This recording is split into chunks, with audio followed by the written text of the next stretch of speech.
Maybe a bit of an experiment, some tactile, sort of hands-on activities. Maybe like Bill Nye the Science Guy. You know, I sort of grew up on those sorts of videos.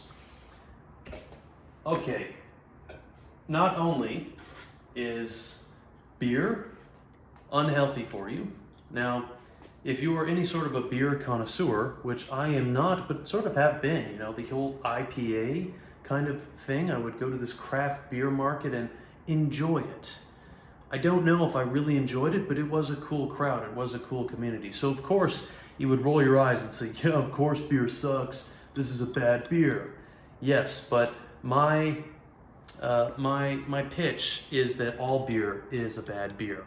And I'm sorry to anyone who is a fun connoisseur and who likes the taste and activity of it. This is what I have to say to alcohol. And this is speaking as someone who has had issues with alcohol. Now, I'm not obviously very old per se to have been like an old, grizzled alcoholic, but I did get into alcohol at an age far too young to have been healthy. And being where I live, wild Alberta, Canada, the drinking age is 18 years old. So even if I was only drinking at the legal age, which of course when I turned 18, that was the fun thing to do. Oh, I bet you're gonna go to the bar and have fun, right? Families encourage that.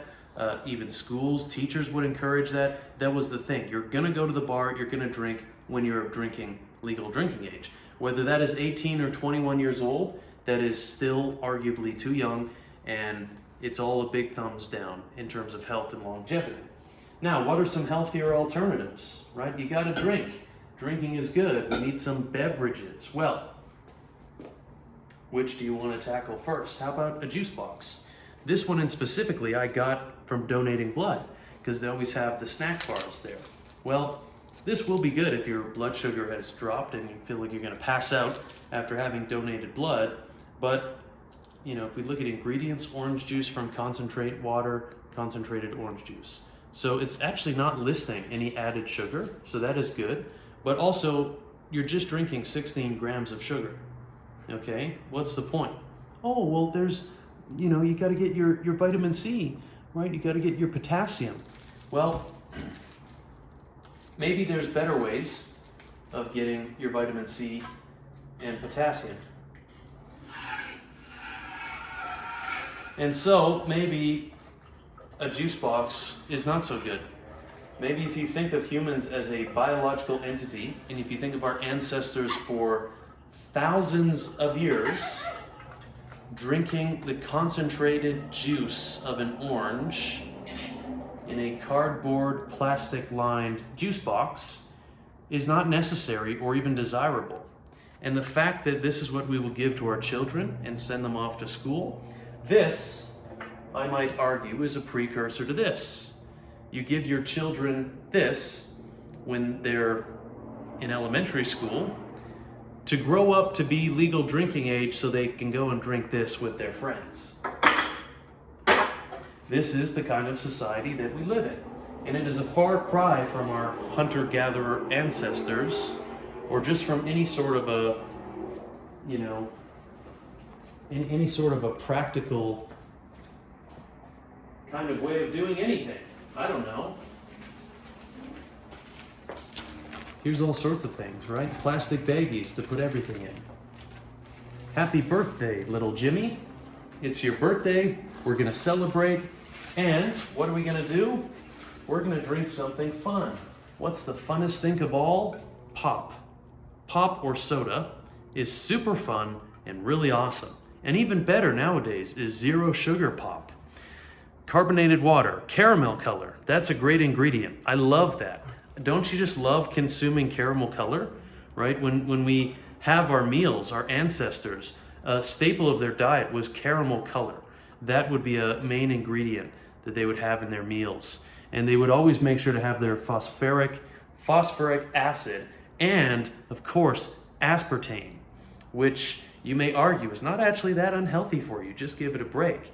Potassium, benzenate, natural flavor, which natural flavor means that in that ingredient, it actually could be a number of things.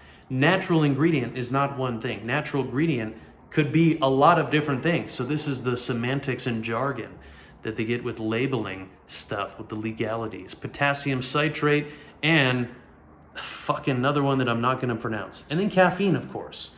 So this may be 0 sugar, but it is not 0 caffeine. So if you're drinking this at 8 p.m., you're fucking it up. Don't do that. So why is it just 0 sugar? Because that is good marketing. There is a demographic that wants a drink that is not so unhealthy, so they want 0 sugar. That's the only reason this is there, is for marketing to manipulate you. No other reason. Otherwise, it would also list, but be warned, there is caffeine. So do not drink this past, 12 or 1 p.m. Otherwise, that will impact your sleep quality. So Coca Cola is not your friend. Coke Zero is not your friend either. And this is not something we should be serving at little Jimmy's birthday party. This is also not something that you should be drinking on a day-to-day basis. I would argue this is something never to be drinking. Honestly, it smells a lot better than the beer. The smell of Coca-Cola is actually kind of nice. I would not put this in my mouth. Let's look at this closely here. You can kind of hear it. It sounds like it's a toxic sizzling. I mean, of course, that's the carbonation. But just to imagine, like, if you run the tap, that's the sound of running water. That sounds fun. It sounds peaceful. That sounded like a toxic science experiment. Okay, well, what if you're in university now, okay? You had the birthday parties, you had the fun life. As a kid, you grew up, and it's all good. You drank juice boxes to school, you got all your vitamin C, and you drink some soda pop on occasion to have fun. Now you're in university. You drink some beer with friends, because you should do that when you're legal drinking age. Why else would there be a legal drinking age other than to utilize that as soon as you turn that age? It must be something good to do if you can only do it when you're that age and older, right? That's the kind of narrative that we have, the story. So now you're at university and you need to focus. If you're one of the rare university students nowadays who's not on Adderall or some other drug to stimulate them to keep them focused, then you need some other drug, right? Well, how about the drug that is not called the drug, which is Red Bull? And this could be in stand-in for coffee. I am a coffee connoisseur. This actually, funny enough, is my scoop when I scrape out my coffee, because the French press, you can't use metal. That's kind of just neither here nor there if you were wondering what this was.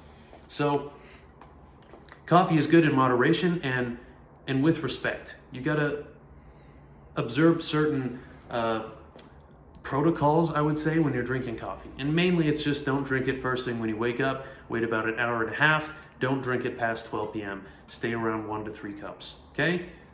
Have respect. Now, if you're drinking coffee throughout the day and in the evening for classes, you're doing it wrong. You're drinking too much caffeine, you're drinking Coca-Cola, and then you're cracking a Red Bull.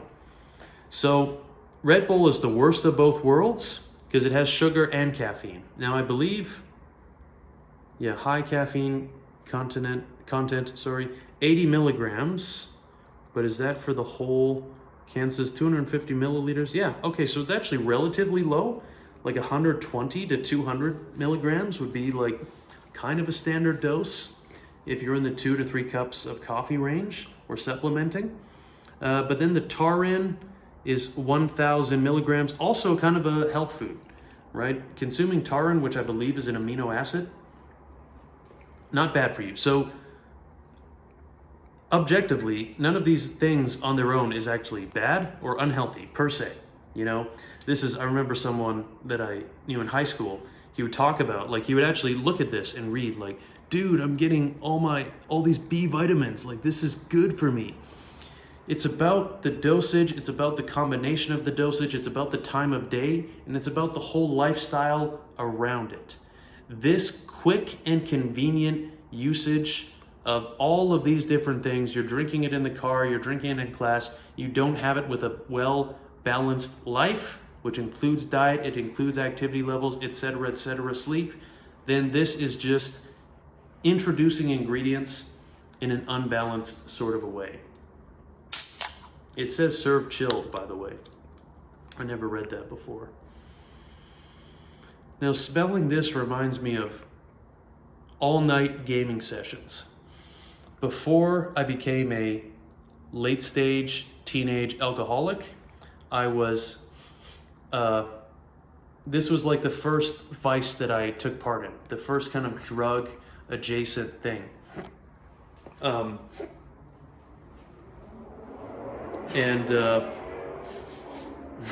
Yeah, so I would drink these with a friend and we would stay up all night, and this was kind of like our, teenage sort of thing to buck the system and to be cool. And so anyways, the smell takes me back to a lot of memories. All of these smells of these items, each has a different memory for me. So let's pour this where it belongs.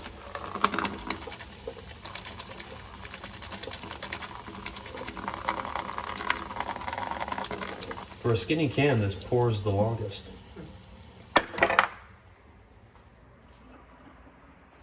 So, well, that's it. What do you replace these things with? I just so happen to have this here too because, well, this is kind of expired. It's been in the back of my cupboard for too long. Don't really need it. So this is kind of a good segue to discuss, what do you replace all this stuff with? I'm not necessarily suggesting that instead of, oh, fuck, that is not fun to breathe in. I'm not suggesting that to replace all of these things, you need to drink green juice every day. That's kind of this idea, which is like, oh, you're a health nut, right? So if you're against pop, you're against alcohol, you're against fun, and your idea of enjoying life is drinking a green juice every day. And I went through that phase actually too. I thought that to sort of detoxify myself mentally and physically from all of these bad habits I had accumulated throughout my life, I need to get a juicer, and the more vegetables I can juice together and drink that every morning, I'm gonna be in better shape. That is a whole nother path. You can look into that too, right? It's not necessarily that drinking all of these vegetables and fruits is going to necessarily make you healthy right off the bat, right? I have these freeze-dried strawberries, which are really weird, and they no longer look or feel like food. Therefore, I'm not going to eat them. I don't know why people freeze-dry stuff, maybe for like survival food. But there's this narrative that any fruit is good fruit. I don't know if this is good, healthy food just because it's a fruit, okay? That sort of an idea is like, oh, well, if it's fruit juice, it's good for you. So you also need to do away with these narratives that fruit and vegetables are healthy and that's all you need to know. That's also a simplistic narrative. And supplementation, that's a whole nother topic, would be a lot to go over. These nutrition facts, to a large degree, I would say don't matter, even in a supplement like this. You need to just understand the gist. The reason I'm interested in chlorella, if you're taking it with eating fish, for example, it can bind to mercury, whereas other binders that you may take to detoxify things from your food, right? Salmon, superfood, but will often have high mercury in it. So what can you do to get the most out of salmon? You can take a supplement like chlorella. And now there will be other benefits too. Sure, you can see the trace minerals that it has in it as well. And what we can read here. Yes, chlorella is a green algae, we know that, rich in chlorophyll, so B vitamins, iron, etc., etc. I don't know. Look into the benefits. This stuff is no good, unfortunately, anymore. And from what I understand with these, I actually forget. I don't recall her name. She's the chlorella guru. She sells these products. I danced with her in Beverly Hills, Los Angeles, and she sells chlorella, spirulina. Anyways, she was explaining to me that it depends on how it's sourced. And something about this, I don't even remember actually. I wrote this down. You can read it in my book, perhaps. I guess the gist of it is health can be so complicated and screwed up that, this is always an alternative. This is always an option. Just put it down the drain. Sometimes it feels that way, that it's just like, screw all of this, okay? And I've been there for sure, trying to understand. And then you figure out, oh, I got these new healthy habits. This is some green juice. It's going to be good for me. And then you find out, actually, you got to consider this, that, and the next thing, and that might not actually be that good for you. So it's a long journey to figure all of these things out. And society definitely does not help us with all of the shit that we are sold, all of the marketing that hijacks our brain, all of the ingredients like sugar that, trigger our prehistoric brain to be like, yes, that's a high value food item, give me more. We're constantly having to fight and deal with this. And the more you can understand, the more awareness you can gain, the stronger, more powerful you'll be. So this message will rarely find the person that actually needs to hear, stop consuming alcohol and excess sugar and drinks. That person is not actually going to come across a video like this. So I actually don't know how you reach those people, but I do know that if you have already been interested in these sorts of things, you have some sort of an awareness, you've been taking yourself out of these negative habits and trying to build yourself a better life, then it is encouraging to hear this message about other people's stories and their perspectives and the struggles that they continue to go through. So I continue to go through struggles with health. It's not that easy. I'm still figuring things out constantly. It's a lot of work. But more and more, I'm surrounding myself with others who are like-minded, others who are actually helping out because they're on the same part of the journey as I am, and connecting with people, whether it's online or in person. This contributes to my understanding and improving myself. So whatever, it's a lot of bullshit. I am actually going to use the Drano because I don't know what the fuck I just put down the drain here, but I'm going to need to make sure that gets clean. And the bottles, this also used to be something I would collect bottles, save them, and then take them to the bottle depot for the return. I don't know if that's done in all places. I know even in Canada it's not, but that's kind of like a mentality. Is I look at these and I don't see money. I see, get rid of these. This is for a homeless person. Let them cash that thing in. I also look at these and say, these habits are for a homeless person. It's about your mindset, how you view things, your values, etc., etc. I also would like you to consider this video as an art project and not as some strict doctrine. I'm just trying to figure shit out on my own and have fun with it. But if I find anything like this in my house, I am pouring it down the drain. That is for sure and for certain.